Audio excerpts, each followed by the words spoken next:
सुनने में एक पहेली जैसा लगता है ना। ये रास्ता मुश्किल होगा पर मंजिल मिल जाएगी। चलिए आज इसी पहेली को सुलझाते हैं। ये बहुत दिलचस्प पॉइंट है क्योंकि यही यही इस पूरे सप्ताह का सार है। ये एक तरह का विरोधाभास नहीं है बल्कि एक शर्त है। राशिफल कह रहा है कि सफलता मिलेगी अगर आप प्रक्रिया को झेल सके। असल में ज्योतिष के नजरिए से देखें तो इसकी एक वजह हो सकती है।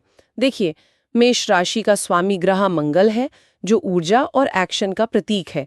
तो हो सकता है इस सप्ताह मंगल शायद शनि जैसे किसी धीमे ग्रह के साथ एक चुनौतीपूर्ण स्थिति में हो।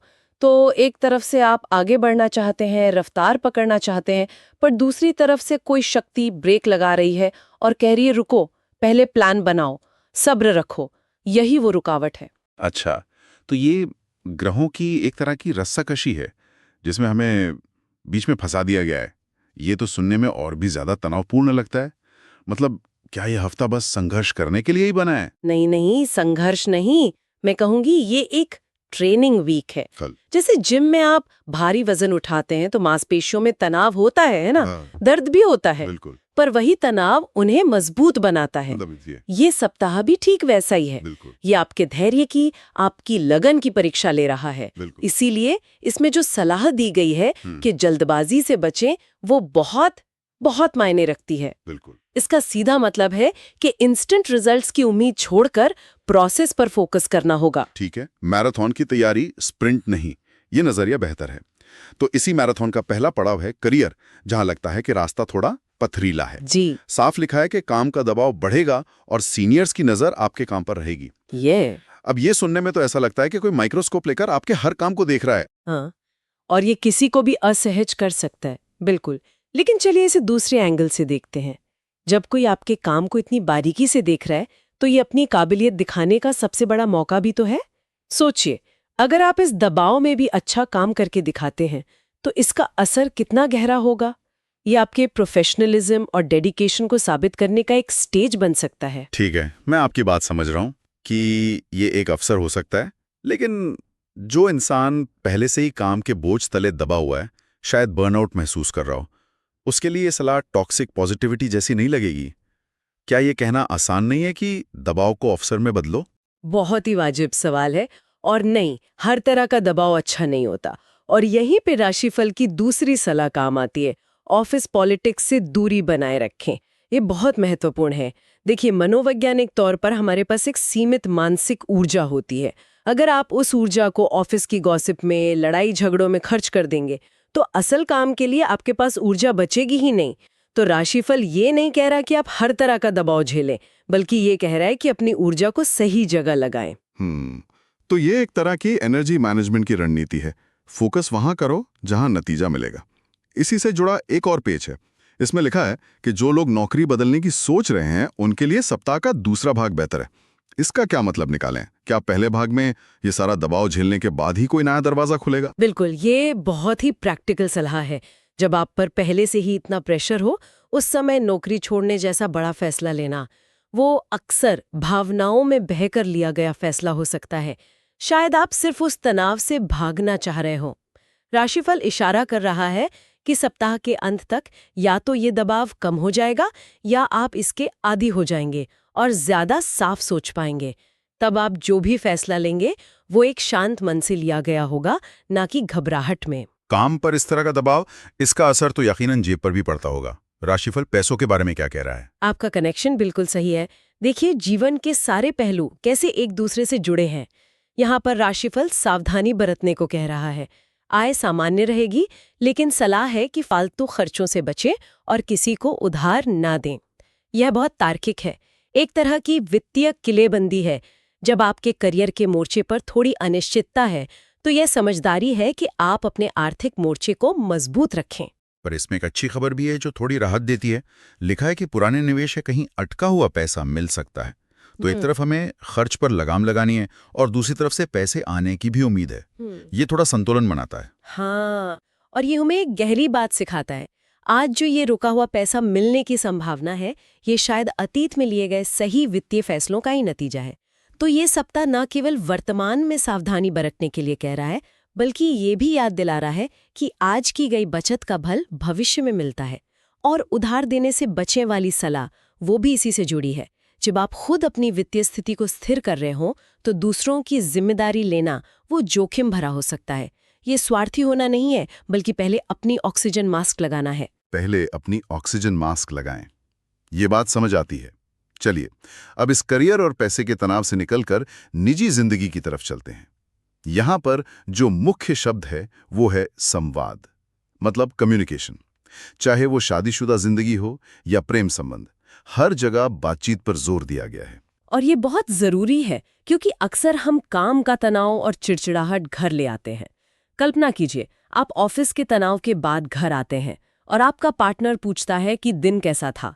अब आपके पास दो विकल्प हैं। पहला, आप कहें ठीक था या थका हुआ हूं, जो कि एक अधूरी जानकारी है। बिल्कुल। और दूसरा, आप राशिफल की सलाह माने और कहें आज काम पर बहुत दबाव था और मैं थोड़ा चिड़चिड़ा महसूस कर रहा हूं, मुझे बस थोड़ी देर शांत बैठना है। देखिए दोनों जवाबों में कितना अंतर है। दूसरे जवाब में आपने अपनी भावना को स्पष्ट रूप से बताया। ये एक बहुत अच्छा उदाहरण है, क्योंकि अक्सर जब हम सिर्फ थका हुआ हूं कहते हैं तो सामने वाले को लग सकता है कि हम उनसे नाराज हैं, जबकि असल में समस्या कहीं और होती है। इसी में प्रेम संबंधों के लिए एक सलाह है, अपनी भावनाओं पर नियंत्रण रखें और स्पष्ट रहें। ये सुनने में थोड़ा विरोधाभासी लगता है। भावनाओं पर नियंत्रण भी और स्पष्टता भी। यहाँ भावनाओं पर नियंत्रण का मतलब उन्हें दबाना नहीं है, बल्कि उन्हें सही ढंग से चैनलाइज करना है। मतलब गुस्से या हताशा में आकर कुछ ऐसा ना कह दें जिससे रिश्ता खराब हो। और स्पष्टता का मतलब है अपनी जरूरत को बताना। जैसे आप ये कह सकते हैं, मुझे तुम्हारी बात से दुख हुआ, बजाय इसके कि तुम हमेशा ऐसा ही करते हो। एक में आप भावना बता रहे हैं, दूसरे में आरोप लगा रहे हैं। सही पकड़ा। और इसमें यह भी लिखा है कि परिवार का सहयोग मिलेगा, जो दिखाता है कि इस मुश्किल समय में आपके अपने लोग आपके साथ खड़े रहेंगे। हाँ, ये एक बड़ी राहत की बात है। लेकिन जाहिर है इस पूरी कसरत का असर सेहत पर तो पड़ेगा ही। राशिफल में थकान, सिरदर्द और नींद की कमी जैसे लक्षणों की बात की गई है। ये तो एक तरह से स्ट्रेस का स्टैंडर्ड पैकेज लग रहा है। बिल्कुल, ये स्ट्रेस का पैकेज ही है। लेकिन यहाँ दिलचस्प बात यह है कि आपका शरीर आपको सिग्नल दे रहा है। वो आपको बता रहा है कि कुछ गड़बड़ है। ये सिरदर्द या थकान रैंडम नहीं है, ये आपके दिमाग की चेक इंजन लाइट है जो जल गई है। राशिफल सिर्फ लक्षणों को नहीं गिना रहा, बल्कि हमें उनके मूल कारण की ओर इशारा कर रहा है। यानी मानसिक तनाव। हाँ, मानसिक और भावनात्मक तनाव। और वो कह रहा है कि इन लक्षणों को दवा खाकर दबाने के बजाय इनके स्रोत पर काम करने की जरूरत है। और अच्छी बात यह है कि स्रोत पर काम करने के लिए जो समाधान दिए हैं वो बहुत ही सरल हैं। ज्यादा पानी पीना, स्क्रीन का इस्तेमाल कम करना और योग या सुबह की सैर। ये कोई रॉकेट साइंस तो है नहीं। और इन उपायों की खूबसूरती ये है कि ये सिर्फ शारीरिक नहीं, बल्कि सीधे तौर पर मानसिक शांति के लिए हैं। जैसे स्क्रीन टाइम कम करना, ये सिर्फ आंखों को आराम देना नहीं है, ये एक तरह का डिजिटल डिटॉक्स है।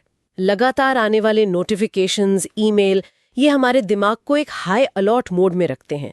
स्क्रीन से दूर हटने का मतलब है अपने दिमाग को उस मोड से निकालकर आराम देना और फोकस वापस लाना। बिल्कुल। इसी तरह योग और सुबह की सैर सिर्फ एक्सरसाइज नहीं है, वे एक तरह का मूविंग मेडिटेशन है जो आपके दिमाग में चल रही उथल-पुथल को शांत करते हैं। तो अब हमारे पास इस हफ्ता के लिए एक एक्शन प्लान भी है। क्या करें और क्या न करें की एक लिस्ट। क्या करें में है हनुमान चालीसा का पाठ करें, काम को लिखित प्लान के साथ करें और बड़ों की सलाह लें। ये एक दिलचस्प मिश्रण है, अध्यात्म, प्लानिंग और अनुभव। अगर हम इन तीनों को एक साथ देखें तो एक पैटर्न उभरता है। आवेग पर तर्क और विश्वास को प्राथमिकता देना। काम को लिखित प्लान के साथ करें का मतलब है कि आप अपनी ऊर्जा को दिशा दे रहे हैं। जब आप चीज़ों को लिख लेते हैं तो दिमाग में चल रहा शोर कम हो जाता है। और बड़ों की सलाह लें, यह हमें याद दिलाता है कि हर समस्या का हल हमें अकेले नहीं खोजना है। और फिर आध्यात्म वाला एंगल है, हनुमान चालीसा का पाठ। जब दिमाग में इतनी उथल पुथल हो तो ये मन को शांत करने का एक तरीका हो सकता है। बिल्कुल, इसे आप एक मेंटल रीसेट बटन की तरह देख सकते हैं। जब आप किसी पाठ पर ध्यान केंद्रित करते हैं तो आप दुनिया भर की चिंताओं से अपना ध्यान हटाकर एक जगह ले आते हैं।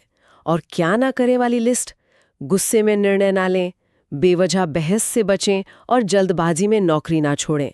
ये तीनों सलाहें नकारात्मक आवेगों पर नियंत्रण रखने के बारे में है। गुस्सा, बहस और जल्दबाजी, ये तीनों ही सोची समझी रणनीति के दुश्मन हैं। बिल्कुल। तो एक तरफ है योजना, सलाह और मन की शांति, और दूसरी तरफ है आवेग से बचना।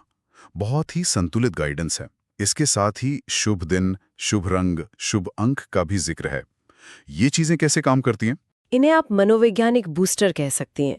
जब आपको पता होता है कि आज आपका लकी डे है या ये रंग आपके लिए अच्छा है, तो ये आपके आत्मविश्वास को थोड़ा सा बढ़ा देता है।